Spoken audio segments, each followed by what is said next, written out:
Assalamualaikum warahmatullahi wabarakatuh, Ustaz. Ini kita mau bertanya, sebenarnya seperti apa manhaj Muhammadiyah itu, Ustaz? Kan hari ini ada tagline mengawal, merawat manhaj Muhammadiyah. Nah, pertanyaan kita nih dari yang muda-muda, sebenarnya manhaj Muhammadiyah itu sendiri seperti apa, Ustaz?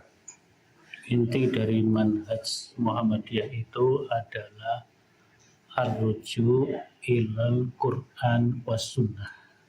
Intinya di situ. Di ar-ruju' ilal Quran was sunnah tidak terikat atau tidak mengikat diri kepada mazhab tertentu. Dalam hal ini bisa mazhab dalam akidah. Misalnya dalam akidah itu ada Mu'tazilah, Asy'ariyah, Aswaja, Ahlus Sunnah wal Jamaah sebagai firqah lah ya, yang sering disingkat Aswaja. Tapi kalau Ahlus Sunnah wal Jamaah sebagai sebuah kriterium untuk mengikuti sunnah Rasulullah dan jamaah sahabat, jamaah tabi'in yang setia, itu bukan sebagai firqah, sebagai nilai. Tapi kalau sudah menjadi firqah itu kan ya aswaja, itu yang jatuhnya juga kepada Asy'ari atau Maturidi biasanya. Kemudian juga tidak terikat kepada mazhab fikih, terutama misalnya mazhabul arba'ah, apakah Hambali, Maliki, Hanafi, Syafi'i. Muhammadiyah tidak terikat ke situ, tetapi bukan berarti anti mazhab.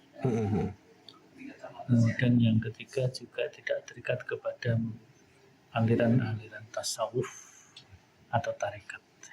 Tapi Muhammadiyah juga tidak serta-merta menyesatkan atau menuduh bahwa tasawuf itu sesat.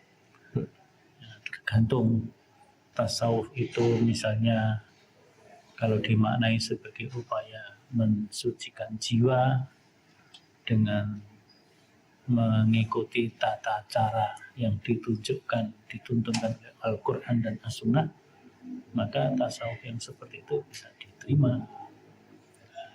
Tasawuf dalam arti taqarrub ilallah, dengan tetap memenuhi sunnah Rasulullah dan juga tentu petunjuk Al-Quran.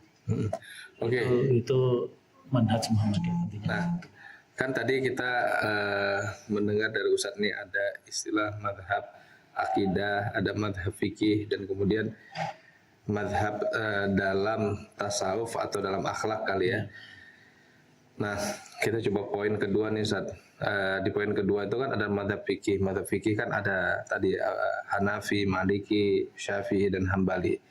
Nah, Muhammadiyah sebagai perserikatan atau organisasi jemiyat punya kebijakan tidak terikat dengan madhab fikih manapun. Nah, pertanyaannya dari kita yang muda-muda nih Ustadz, kira-kira kalau ada dai atau personal dari Muhammadiyah yang terikat dengan madhab dalam mempelajari fikih khususnya, atau kemudian untuk pribadi dia bermadhabkan dengan madhab A begitu, tapi tetap tunduk kepada keputusan perserikatan sebagai sebuah organisasi, dan dalam pandangan Ustadz apakah sikap seperti ini boleh, apakah tepat juga, atau kemudian di sana ada rambu-rambunya, Ustadz?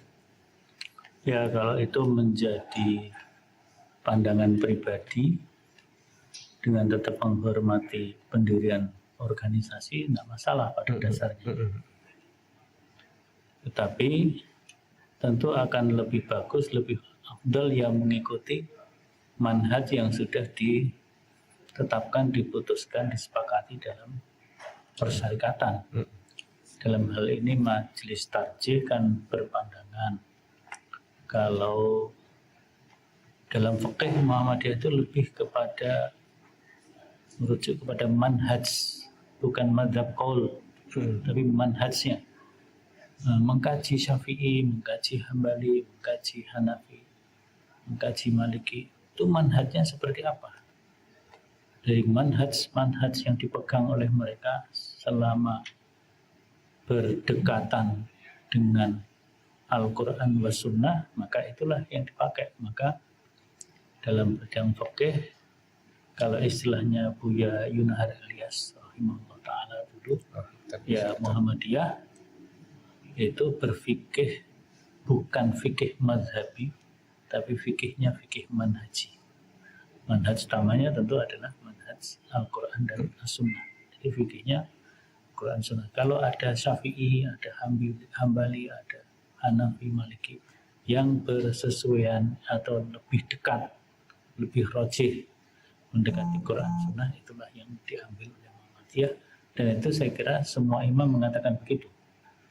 Imam Syafi'i, kalau kau dapati pendapatku sesuai Al-Quran Sunnah, itulah pendapatku yang benar. Kalau ada yang menyimpang, jangan ikuti, kan begitu. Mereka semuanya mengatakan begitu dalam kolom mereka.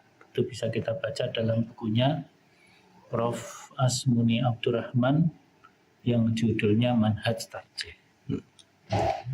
Oke, kita beralih ke poin ketiga nih, masalah tasawuf ya atau akhlak. Ini ada dialog yang kita bisa temukan dalam buku Mau'izatul Mu'minin antara Syekh Jamaluddin Al-Qasimi yang secara manhaj ini sama dengan Muhammadiyah karena salah satu ulama pembaharu ya kalau istilah kita ya. Ketika beliau berkunjung ke rumahnya Syekh Muhammad Abduh atau Al-Imam Muhammad Abduh, ketika itu beliau menjadi mufti Diyar Al-Misriyah di zaman itu. Dalam salah satu sesi pembicaraan mereka berpikir untuk memberikan sebuah metode pengajaran akhlak yang mustamil atau mencakup dari akhlak pertama sampai akhir gitu. Sampailah kemudian inti dialog mereka tidak menemukan suatu buku yang lebih mencakup dan lebih bagus penyusunannya dibandingkan Ihya Ulumuddin.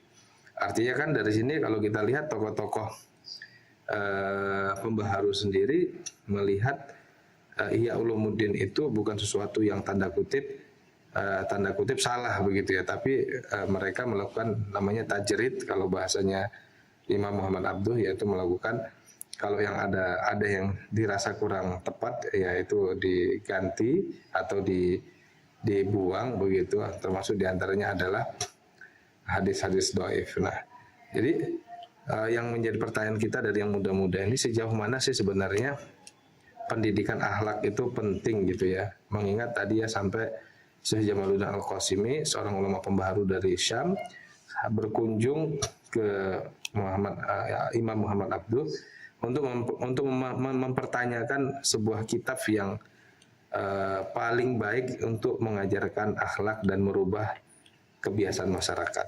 Nah, itu sejauh mana sih sebenarnya pentingnya kita belajar dan mengajarkan akhlak ini? Apakah harus ikut salah satu dari madrasah tarikat tertentu atau bisa melalui metode lain, Zat? Kalau kita melihat apa yang dilakukan oleh Ki Haji Ahmad Dahlan, Ki Dahlan membaca kitab Ihya Ulumuddin itu, bahkan kata-kata yang ada di dalam Ihya Ulumuddin untuk menanamkan jiwa keikhlasan kepada para kader Muhammadiyah generasi awal dulu. Misalnya beliau mengutip dari kitab Ihya Ulumuddin itu perkataan an-nasu kulluhum mauta atau halaka illal ulama wal ulama mutahayyirun illal amilun wal amiluna ala wajalin illal mukhlisun. Itu untuk menanamkan jiwa keikhlasan yang itu sebenarnya inti daripada penanaman akhlak. Jadi Ihya Ulumuddin dipelajari tapi dengan melakukan sintesa dengan pandangan ulama-ulama yang lain seperti Ibnu Taimiyah, Ibnu Qayyim Al-Jauziyah. Misalnya Ibnu Qayyim ada kitab Madarijus Salikin sebagainya. Itu mungkin apakah Kiai Dahlan membaca itu apa enggak, tapi Kiai Dahlan membaca beberapa kitab Ibnu Taimiyah, di antaranya juga At-Tawassul wal Wasilah dan lain-lainnya. Tapi penerus Kiai Dahlan juga membaca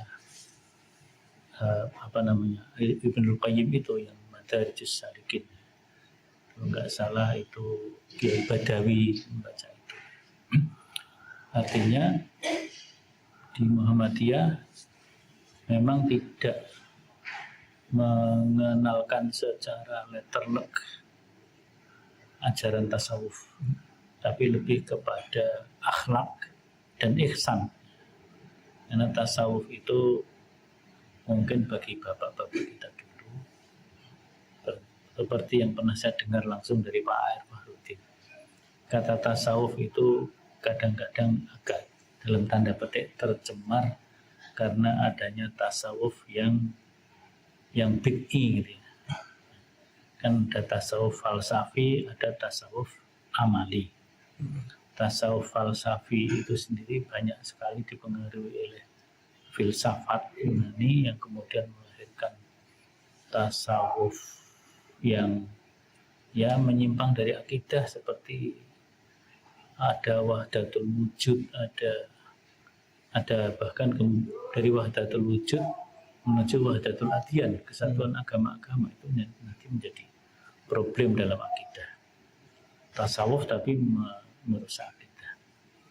Nah, sedangkan yang tasawuf amali sendiri ada amali itu, ada amal yang sunni sesuai dengan sunnah, tapi ada yang bid'i yang tidak ada tuntunan, tidak ada rujukan marojiknya, la aslalahulah dalam ilmu hadis. Maka Muhammadiyah lebih kepada ihsan. Apalagi dalam hadis sudah dijelaskan ihsan untuk melahirkan akhlak yang mulia, yang tinggi itu anta'budallah ka'annaka tarahu fa illam takun tarahu fa innahu yaraka. Itu saya kira yang ditanamkan oleh Kiai Dahlan, juga para pemimpin Muhammadiyah masa lalu dan insya Allah juga masa sekarang dan yang akan datang. Oke, ini kita terima kasih banyak kepada Ustaz Samsul, Wakil Ketua Majelis Tabligh Pimpinan Pusat Muhammadiyah. Tidak berasa kita sudah berdialog dengan beliau 12 menit lebih ya. Makasih banget Ustaz. Ya, Assalamualaikum warahmatullahi wabarakatuh. Waalaikumsalam warahmatullahi wabarakatuh.